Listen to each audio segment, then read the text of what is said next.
Olá! Como a maioria das pessoas sabe, foi assinada uma medida provisória recentemente que visa alterar o ensino médio no Brasil. E eu estou aqui para compartilhar o meu pensamento com vocês e debater qual é a sua opinião sobre o assunto, sobre a medida provisória assinada. Comenta aqui embaixo e compartilha comigo o seu conhecimento. Compartilha com a gente, com essa comunidade e vamos participar assiduamente desse debate lá no Congresso Nacional. Por que é importante a gente participar? A educação, ela é um dos bens mais preciosos que a gente tem, nós todos, nós cidadãos brasileiros, temos para resolver diversas questões no nosso país, desde desigualdade social, econômico, financeiro, social, saúde, todos os detalhes passam pela educação. Então a gente precisa estar, de perto, debatendo e opinando e acompanhando todas as aprovações, com muita aproximação. E agora, o que vai acontecer, né? O que sugere essa medida provisória? Essa medida provisória sugere o seguinte: primeiramente, o ensino médio ele passaria a ser integral, com mais carga horária, onde os alunos ficariam mais tempo nas escolas. Num primeiro período, eles cumpririam disciplinas obrigatórias, e num segundo período, eles escolheriam as disciplinas do seu interesse. A gente ainda não sabe ao certo quais são as disciplinas obrigatórias, quais são as disciplinas que serão facultativas e que eles vão escolher. Mas isso, segundo o Ministério da Educação, vai ser debatido com a sociedade. E será que isso vai resolver a nossa educação no Brasil? Será que vai melhorar? Será que vai piorar? Pensa comigo o seguinte. Pensa você querer construir uma casa começando sem fazer fundação, sem pensar em fundação, sem pensar na estrutura total. E começar a levantar uma parede. Eu quero começar por essa parede. Começar a levantar a parede, a levantar a parede. E aí depois você vai começar a levantar outra parede. E de repente você quer colocar um telhado em cima. Provavelmente essa estrutura será muito frágil se não cair inteira no chão. A nossa educação, ela é dividida em diversas etapas, certo? Educação infantil, ensino fundamental, ensino médio e ensino pós-ensino médio, no caso universitário, ensinos técnicos, certo? Então, quando a gente pensa em resolver uma situação que é integral, que é interdependente, onde elas estão conectadas somente pensando num ponto, que é o ensino médio, a gente não tem uma resolução que vá atender significativamente a nossa educação. Por que o governo pensou em mudar e já atacar o ensino médio? Porque ele avaliou ali, segundo o IDEB, que é o indicador de desempenho dos alunos hoje, que avaliam só pelas notas, que o aluno lá no ensino médio, ele está tendo muita baixa escolar, um mau desempenho em notas, que é essa avaliação que eles fazem, unicamente, né, as notas da escola. Então, desde quando eles entram na escola, lá no ensino básico, lá na educação infantil, ao invés da gente desenvolver as habilidades e a inteligência daquela pessoa, a gente está fazendo o que eu chamo de processo de desgenialização das pessoas. A gente não entende aquele ser humano como uma pessoa individual, que gosta de coisas diferentes e aprende de formas diferentes. A gente começa a ensinar todo mundo do mesmo jeito para todas as pessoas, como se todo mundo fosse igual dentro de uma massa e pensasse do mesmo jeito. Mas não é assim. Segundo o professor Howard Gardner, que criou a teoria das inteligências múltiplas, nós temos 9 tipos de inteligência. Isso mesmo, 9 tipos de inteligências. Você sabia disso?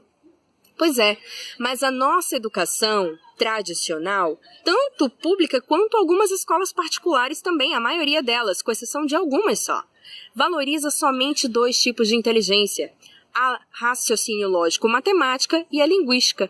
E o que acontece com as outras pessoas que não têm essas inteligências como naturais? Porque a gente desenvolve todos esses tipos de inteligência, todo mundo tem capacidade para desenvolver todas, mas já é comprovado que nós temos interesses e temos mais facilidades em algumas áreas.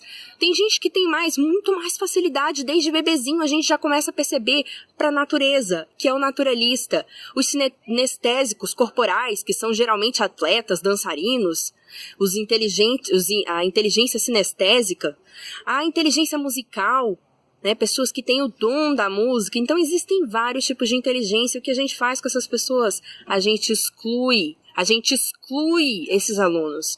E como é que eles se sentem? À medida que eles vão percebendo que a escola, desde lá da educação infantil, te exclui, ele começa a se revoltar. E por que isso é percebido mais lá na adolescência? Porque na adolescência, nossos hormônios estão assim, né, fervilhando. E é ali que a pessoa passa de criança à adolescência e começa a se expressar de uma forma mais, digamos, liberal. E aí a gente vê o que a gente tem hoje, jovens revoltados, desinteressados e totalmente perdidos. Eles não sabem nem o que estão fazendo ali. Muitos deles nem sabem disso. Muitos deles nem sabem porque reagem com agressividade, com desrespeito, com vandalismo.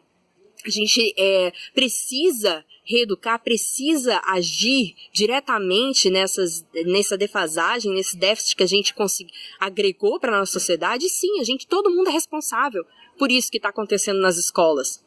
Todo mundo é responsável pelos jovens perdidos que hoje a gente tem. Mas a gente agora precisa realmente debater o cerne da questão para a gente resolver esse problema da raiz. Todo mundo em conjunto, sociedade, escola, governo, os pais, a família. Porque a gente precisa resgatar essas crianças, não deixar os alunos se perderem durante a escola. A gente não pode perder os nossos alunos e a gente precisa entender o indivíduo como um ser único. Você já viu que você aprende de formas diferentes? Você aprende de formas diferentes. Você, às vezes, pode aprender melhor um conteúdo, por exemplo, lendo. Mas tem gente que não consegue definitivamente entender algo apenas lendo. Tem gente que precisa debater. Tem gente que precisa colocar a mão na massa, que aí ele entende, porque ele é empírico. Então a gente precisa fornecer isso dentro da educação. Não só acrescentar algumas matérias de interesse e aumentar a carga horária, que por sinal vai ser um tiro no pé. Se os alunos já estão totalmente revoltos dentro da sala de aula, como se fosse uma jaula, uma prisão ali dentro, se eles querem mais é sair correndo, assim que toca a hora do recreio, todo mundo quer sair correndo, assim que acontece, que toca a sineta para todo mundo terminar a aula, todo mundo sai correndo. Todo mundo quer sair dali. Como é que a gente vai deixar esses jovens mais tempo ali dentro? Será que vai ser útil? Será que vai resolver a situação? O que vai ser dos professores que já estão assim, não sabem o que fazer, sem suporte psicológico, desvalorizados, tendo que manter o aluno ali na escola por mais tempo ainda? Aonde que isso vai parar? Não é a solução aumentar carga horária agora, nem apenas incluir algumas matérias de interesse. Precisamos sim democratizar a educação, porque a criança, desde o adolescente, né, a pessoa, o indivíduo, ele tem que ter sim como escolher o que é do seu interesse, mas desde a educação básica. E qual é o papel do professor? Despertar a curiosidade do aluno. Despertar a curiosidade do aluno para desenvolver a sua habilidade, para desenvolver os seus talentos, para desenvolver a sua própria natureza, a sua essência. Que a gente precisa permitir, a estrutura da escola precisa ser mais interessante, estar equipada para receber oficinas, por exemplo, práticas de vivência, para a gente receber interações com pessoas diferentes para debates, para que as pessoas consigam vivenciar com mais interesse a escola. Porque tudo é uma consequência. Tirar essa coisa, diminuir o quanto antes o número de alunos dentro de sala de aula. Gente, o que é isso? Mais de 40 alunos dentro de uma sala de aula. Mais de 40 alunos naquela salinha apertada. Essa é uma medida urgente que precisa ser alterada. Porque precisa melhorar a estrutura primeiro da educação, das escolas, valorizar os professores, o emocional, e incluir uma metodologia que realmente faça a diferença e acolha a pessoa como um indivíduo único, que aprende de forma diferente e tem interesse por coisas diferentes. Acompanhe aqui nesse canal, eu vou continuar debatendo sobre o assunto e colocando as minhas visões sobre a nossa medida provisória, sobre o que melhoraria na nossa educação, aproveitando esse debate que agora a gente vai se agarrar junto ao Congresso Nacional para a gente realmente ter uma decisão que vai favorecer a nossa educação, porque precisamos sim fazer alguma coisa, não é cruzar os braços e deixar como tá, não. Precisamos sim, agora a gente aproveita essa oportunidade para fazer algo efetivamente significativo pela nossa educação. Certo? Combinado? Compartilha aqui o que você acha. O que você achou desse vídeo? Opina. Compartilhe sua opinião, é muito importante. Eu quero ler o que você pensa sobre o assunto. Vamos compartilhar as nossas ideias, nossos pensamentos para a gente melhorar. Combinado? Posso contar com você? Tá certo, então. Até o próximo vídeo. Nota 5. Nota 6,5, nota 6,9, nota 4,5, 4,9. Aluna mediana, pessoa mediana, profissional mediana. Eu não consigo aprender?